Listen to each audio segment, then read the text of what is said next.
Ça faisait 8 ans que la mairie de l'Escar souhaitait exposer ce trésor.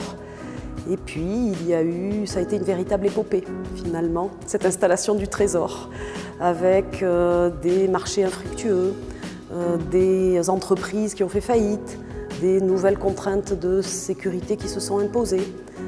Donc, de fil en aiguille, ça a mis bien 8 ans, finalement, pour pouvoir exposer ce trésor. Mais nous y sommes arrivés, puisque maintenant nous y sommes.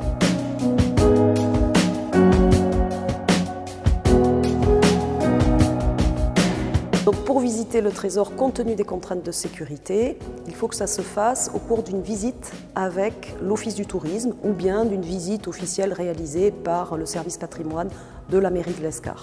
Alors ce trésor, il a été découvert en 2 étapes. D'abord en 1929, lorsqu'il y a eu des fouilles archéologiques des tombeaux des rois de Navarre.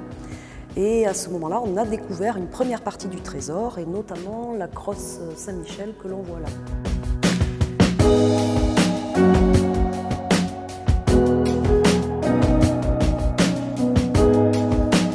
Et puis il y a eu une deuxième découverte en 1985, alors là de façon tout à fait fortuite, puisque c'était des ouvriers d'un chantier de rénovation, de restauration de la cathédrale, qui, en restaurant une des pierres des murs de la cathédrale, ont noté qu'une des pierres bougeait.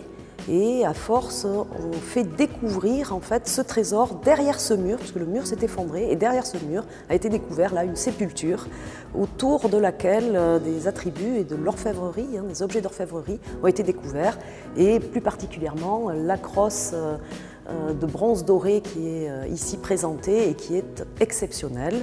Alors un tel trésor est fait d'objets d'orfèvrerie médiévale qui sont assez rares et qui nécessitent des mesures de sécurité toutes particulières. Ce sont des objets qui sont classés.